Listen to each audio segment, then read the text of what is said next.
anak dari Rasulullah Shallallahu Alaihi Wasallam. Demikian juga Rasulullah SAW menikahi Ummu Habibah Ramlah binti Abi Sufyan. Suami dari Ramlah adalah Abdullah bin Jahshin. Abdullah bin Jahshin ini hijrah 2 kali ke negeri Habasyah. Pertama tatkala kaum muslimin di Mekah diintimidasi oleh orang-orang musyrikin, maka dia pun berhijrah ke Habasyah pertama, kemudian balik ke Mekah disangka sudah aman, ternyata belum aman. Hijrah lagi kedua di Habasyah. Tatkala hijrah kedua Abdullah bin Jahshin ternyata dia murtad. Abdullah bin Jahshin apa? Murtad. Padahal subhanallah yang pertama dalam keadaan beriman, hijrah yang kedua murtad. Akhirnya Rasulullah SAW pun menikahi Ramlah Ummu Habibah karena suaminya sudah murtad. Dan ada maksud dari Nabi SAW di antaranya pertama untuk mengayomi Ramlah karena suaminya sudah murtad. Yang kedua untuk menarik hati Abu Sufyan karena Abu Sufyan tatkala itu masih kafir dan merupakan gembong dari orang-orang kafir. Bagaimana perasaan kita orang jadi gembong kafir kemudian ternyata anaknya dipinang oleh Rasulullah SAW. Paling tidak ada rasa apa? Wah itu apa? Mantu saya. Bagaimanapun juga itu mantu saya. Inilah di antara siasat Nabi SAW. Dan yang lainnya juga demikian, janda-janda yang lainnya. Kita singkat waktu karena waktunya terbatas. Ya, kemudian kita lihat bagaimana bukan cuma Nabi, yang poligami bukan cuma Nabi. Para sahabat juga demikian. Sebagaimana saya katakan tadi. Cari dalam biografi sahabat, satu orang sahabat yang istrinya cuma satu. Tidak akan Anda temukan. Seluruh biografi yang menceritakan sahabat seluruhnya poligami. Siapa di antara mereka? Di antara mereka Abu Bakar radhiyallahu ta'ala anhu, di antara mereka Umar bin Khattab radhiyallahu ta'ala anhu, di antara mereka Utsman bin Affan, di antara mereka adalah Ali bin Abi Thalib radhiyallahu ta'ala anhu setelah meninggalnya Fatimah. Siapa mereka? Mereka adalah mujahidin tatkala di siang hari. Di malam hari mereka sholat malam. Apakah orang seperti ini yang malam harinya sholat malam, siang harinya berpuasa, siang harinya berjihad adalah orang yang ikut hawa nafsu? Apakah terpikir bagi mereka untuk berpuas-puas ya nafsu mereka sementara siang malam hari mereka senantiasa sholat malam? Dan sementara siang hari mereka beribadah, berpuasa dan juga berjihad. Ini adalah dusta saja. Oleh karena kita katakan bahwasanya Nabi dan para sahabat tatkala mereka poligami karena menjalankan syariat Allah Subhanahu wa taala dan menyelamatkan janda-janda yang ada. Oleh karena sebagaimana saya katakan, tidak ada seorang sahabat pun yang biografinya dia monogami, cuma punya istri cuma satu, dan tidak ada juga biografi dari para sahabiat ada wanita janda di zaman Nabi yang meninggal dalam keadaan janda, juga tidak ada. Cari dalam biografi. Seluruh wanita janda di zaman Nabi SAW dinikahi. Karena demikian para sahabat begitu ada janda langsung dinikahi, ingin ditolong.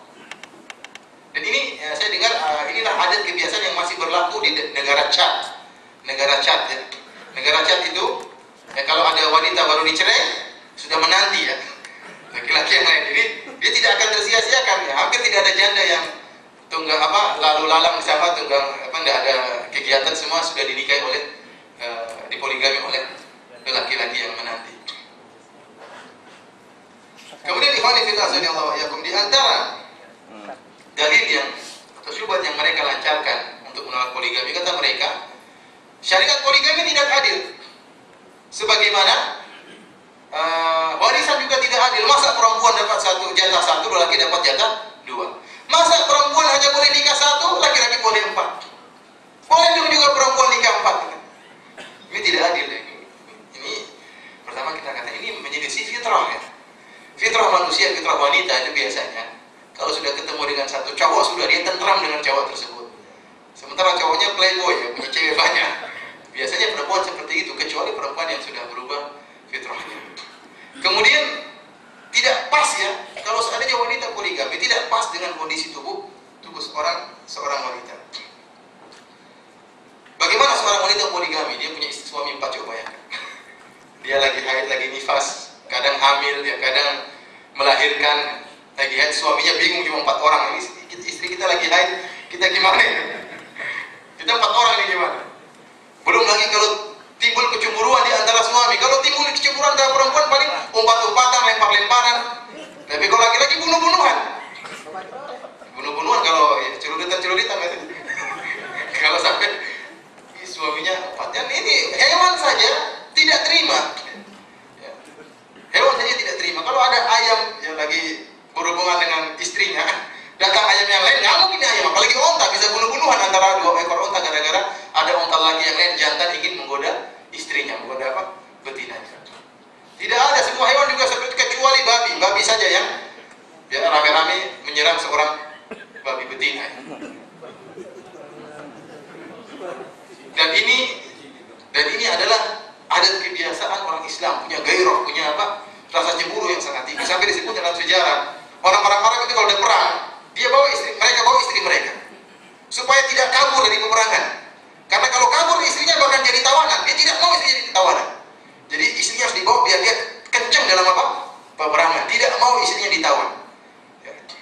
Dan punya rasa gairah yang tinggi luar biasa. Berbeda dengan orang sekarang, masya Allah, ketemu istrinya dibawa, istrinya cium pipi kan bikin sama laki-laki lain, subhanallah.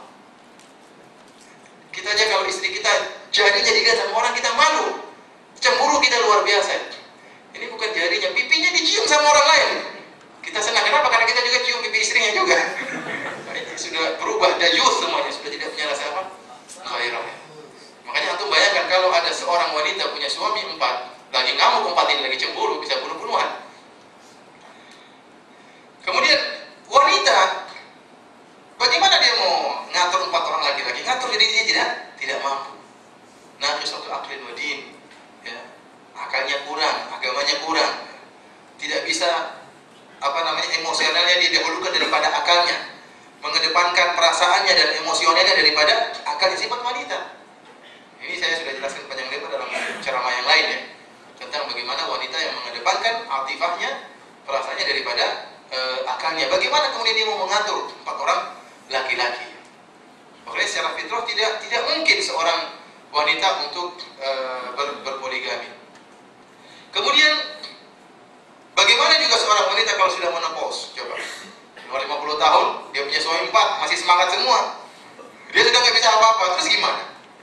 Oleh karenanya syariat ta'addud poligami adalah syariat yang adil, yang diturunkan oleh Allah Subhanahu wa taala, yang Allah lebih mengetahui bagaimana kondisi fisik seorang wanita dan perasaan seorang wanita, dan bagaimana kondisi fisik seorang lelaki dan perasaan seorang lelaki.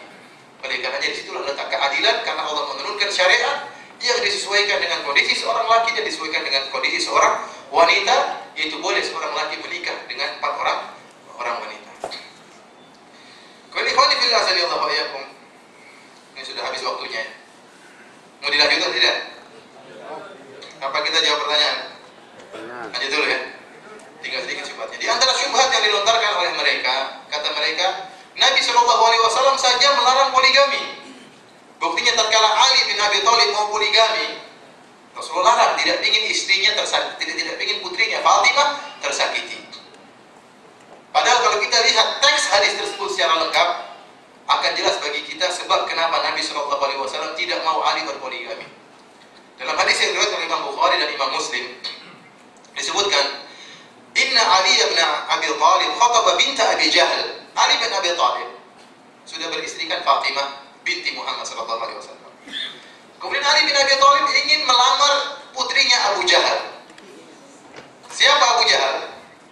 Fir'aun hadhil ummah, Fir'aunnya umat ini. Rupanya putrinya, yang kalau tidak salah namanya Jamilah atau yang lainnya, ingin dihidbah, ingin dilamar oleh siapa? Ali bin Abi Thalib. Ingin menggabungkan punya 2 istri, Fatimah sama istrinya Rasul sama istrinya Abu Jahal. Nah, ini tentu perkara yang tidak disukai oleh Nabi SAW.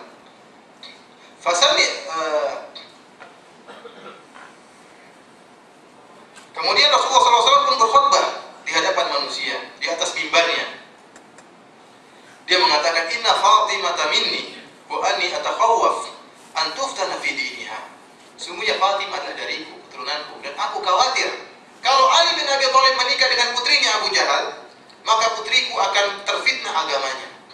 Ya, bagaimana dia satu atap atau satu rumah atau satu keluarga dengan putrinya musuh Allah, putrinya Fir'aun umat ini. Bisa jadi Fatimah akhirnya melakukan pelanggaran, atau Fatimah akhirnya bisa jadi melakukan hal yang tidak diperbolehkan. Khawatir Nabi SAW.